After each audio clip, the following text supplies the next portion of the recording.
semua, seperti yang kalian lihat di judul video ini, yaitu tentang katekese berkhotbah. Nah, sebelum kita melanjutkan apa itu khotbah, apa itu fungsi dari khotbah, kemudian sumber-sumber khotbah itu dari mana saja. Nah, tentunya teman-teman sudah pernah ya mendengar apa itu khotbah. Tidak asing lagi bagi kita sebagai umat Kristiani, karena setiap perayaan misa, setiap perayaan Ekaristi, doa-doa bersama, doa keluarga, nah kita sudah mendengar khotbah yang dibawakan oleh pembawa doa seperti diakon, imam, suster, atau umat yang membawa doa tersebut. Nah, kemudian sebelum kita mulai, kita tentu memahami yang pertama, yaitu pemahaman dasarnya, pemahaman dasar dari khotbah. Di sini yang pertama ada public speaking, ya. Di sini public speaking artinya di mana orang yang membawa khotbah atau kita nanti misalnya membawa khotbah, nah kita harus mampu mengkomunikasikan. Bagaimana teknik kita harus mengkomunikasikan inti dari bacaan, inti dari sumber khotbah tadi kepada umat, kepada mereka yang mendengarkan. Ya, dari misalnya dari gagasan kita sendiri ataupun gagasan orang lain, tapi kan kita bisa mengkaitkannya. Nah, kemudian ada juga hal-hal yang kita perhatikan dalam berbicara, yaitu teknik kita berbicara. Teknik kita berbicara tentunya kita memahami tinggi rendah nada kita, intonasi kita untuk menyampaikan khotbah itu. Kemudian bahasa tubuh yang wajar. Nah, bahasa tubuh yang wajar itu artinya dalam menyampaikan khotbah itu nanti kan ada misalnya khotbahnya tentang doa untuk orang meninggal. Ya, bahasa tubuh kita ya sewajarnya, bagaimana kita hening, ya kita lagi berduka. Nanti karena kebanyakan mereka yang belum mengerti dasar-dasar dari khotbah ini sering terjadi karena bahasa tubuh itu kan harus menyesuaikan, ya. Bukan nanti lalu kita membawa khotbah tentang orang meninggal tapi gaya bahasa kita seperti orang yang ya senang, seperti orang yang sangat gembira. Tidak, kita harus menyesuaikan dengan situasi ataupun dengan renungan yang kita bawakan. Nah, kemudian ini ada perluasan pengetahuan. Perluasan pengetahuan itu artinya dalam kita menyampaikan khotbah kan ini dari gagasan saya, dari ide saya, bagaimana saya harus menyampaikannya kepada umat. Karena sumber khotbah ini tadi seputaran kitab suci, seputaran tema yang kita akan jabarkan kepada umat, yang kita sampaikan. Nah, jadi pengetahuan kita ini harus ya luas, karena semua bisa kita kaitkan dalam khotbah kita. Kemudian kita menyelipkan cerita humor, cerita yang lucu. Tetapi ya kembali lagi tadi kepada bahasa tubuh yang wajar. Nah, artinya kita juga harus melihat situasi, dan kita juga harus melihat pada saat itu suasananya bagaimana gitu, ya. Kemudian ada khotbah sebagai bentuk komunikasi iman. Khotbah sebagai bentuk komunikasi iman karena dalam berkhotbah kan kita membahas tentang bacaan kitab suci pada saat itu, pada saat kita melakukan doa, pada saat kita mengikuti perayaan Ekaristi, ya kan?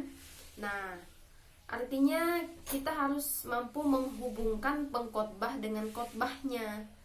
Jadi kita harus mampu mengkaitkannya dari kitab suci, bagaimana kita mengkaitnya dengan penjelasan-penjelasan kita, supaya apa yang disampaikan kitab suci dapat tersampaikan dengan baik dan dapat dipahami oleh pendengar, oleh para umat.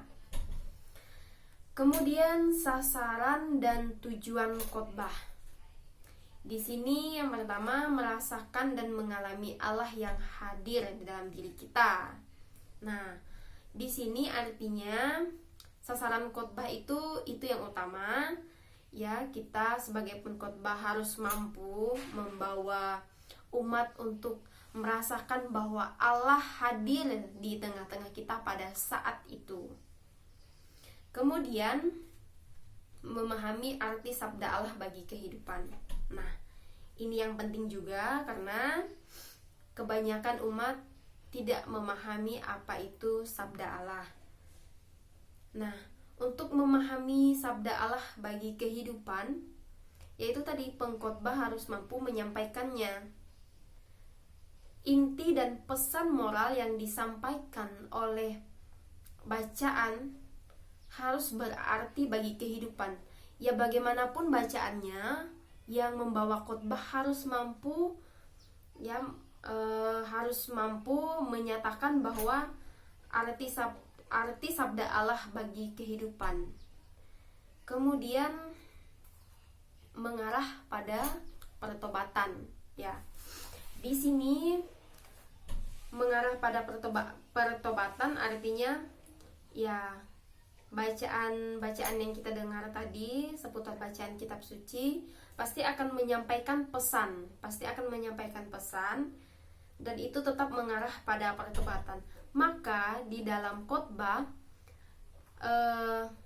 di bagian terakhir, bagian kita akan menutup khotbah, di situ kita harus mengajak umat untuk bagaimana sesuai dengan yang disampaikan oleh kitab suci. Misalnya kita lagi membahas tentang tentang kasih, misalnya ya, tentang kasih. Saya ingat iman, pengharapan, dan kasih, misalnya itu. Jadi nanti di ujung khotbahnya, di akhir khotbahnya kita mengajak misalnya mari kita untuk selalu mempunyai harapan, kita beriman, kita mampu mengasihi umat yang lainnya, umat yang beda agama sekalipun, karena kasih Tuhan, kasih Allah tidak berkesudahan dan tidak memandang siapapun. Nah, misalnya begitu ya.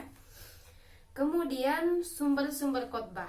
Nah, ini yang sumber-sumber khotbah yaitu dari kitab suci. Yang pertama tadi ya dari kitab suci, kemudian dari kehidupan umat, kemudian dari diri kita sendiri, atau dari media lain, misalnya dari pengalaman orang lain, atau dari perpustakaan, misalnya dari buku-buku. Nah, itu bisa kita kaitkan kitab suci dengan kehidupan umat. Kemudian kita berkhotbah bagaimana pengalaman saya sendiri, mengkaitkannya dengan khotbah yang akan kita bawakan, tapi sesuai dengan konteks bacaan kitab sucinya.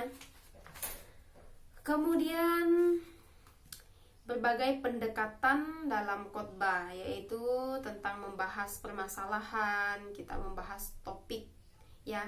Topik ini seperti yang saya jelaskan di awal tadi, yaitu tentang tema dari doa yang kita bawakan, atau tema khotbahnya, atau sesuai dengan kitab sucinya yang kita dengarkan. Kemudian prinsip-prinsip dasar dalam berkhotbah. Kita mewartakan kabar gembira. Kita yang membawa khotbah membawakan kabar gembira, artinya sabda Allah dari kitab suci itu kan mewartakan kabar gembira. Jadi pesan inti yang disampaikan oleh kitab suci, nah kita akan menjabarkannya kepada umat dengan mengkaitkannya dengan kehidupan pribadi, pengalaman pribadi, atau kehidupan umat yang ada di stasi itu sendiri atau di wilayah itu sendiri misalnya ya. Kemudian ajakan. Ya, ajakan artinya kita mampu mengajak. Kita mampu mengajak seperti yang saya katakan di video yang awal-awal tadi. Mengajak artinya kita mampu membawa umat untuk hadir dalam pembahasan khotbah. Kita mampu mengajak mereka untuk mau mengikuti apa yang disampaikan oleh pesan kitab suci. Nah, kemudian di sini ada metode-metode dalam khotbah. Ya, ini ada naskahnya, ataupun misal kita menggunakan naskah.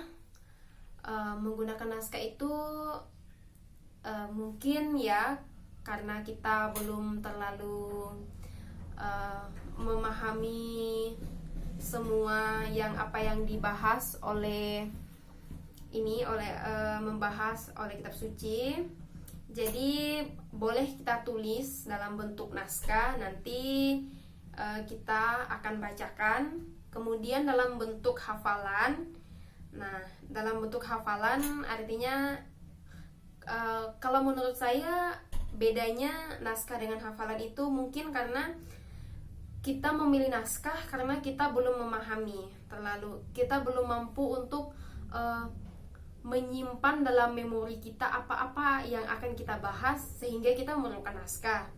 Kemudian jika hafalan berarti kita sudah benar-benar memahami apa yang akan kita bahas nanti sesuai dengan sumber kitab sucinya, sumber khotbahnya dari kitab suci, dari diri kita sendiri atau dari pengalaman hidup Kristiani. Kemudian, nah tanpa persiapan ini yang sangat menguji. Biasanya kan dalam beribadat, dalam doa keluarga biasanya langsung ditunjuk, ya kamu yang membawa doa, misalnya ada yang menunjuk. Nah, ini kan tanpa persiapan. Tapi kita bisa membuat naskah, atau kita melihat intinya, kita melihat inti dari bacaan dari sumber yang akan kita bawakan nantinya. Kemudian di sini ada kerangka khotbah. Nah, kerangka khotbah itu ada dari pembukaannya, ya, dari pembukaan artinya kita menyapa umat. Kemudian isinya yaitu tentang apa yang kita bahas, apa yang mau kita sampaikan kepada umat. Kemudian di bagian penutup yaitu ada ajakan kepada umat supaya mau dan ikut serta mengalami apa yang Tuhan inginkan, apa yang sabda Allah itu sampaikan, dan kita mau mengikuti ajakan itu yang dari khotbahnya tadi. Yang misalnya kita lagi membahas tentang iman, pengharapan, dan kasih. Nah, jadi di situ kita mengajak iman, bagaimana kita harus beriman, ya, bagaimana kita harus memiliki harapan, dan bagaimana kita harus mampu berbagi kasih kepada siapapun. Nah, begitu. Yang terakhir, ini ada inspirasi khotbah dari Aneka Kisah. Jadi dalam berkhotbah kita juga, karena dari sumber-sumbernya tadi, jadi kita memiliki inspirasi, ya. Nah, itu seputar dengan katekese yang saya bawakan di video saya ini, di video katekese khotbah. Nah, saya menggunakan buku ini ya. Kalau teman-teman mau mempelajari tentang homiletika lebih lanjut, teman-teman bisa mencari buku ini di sini lengkap.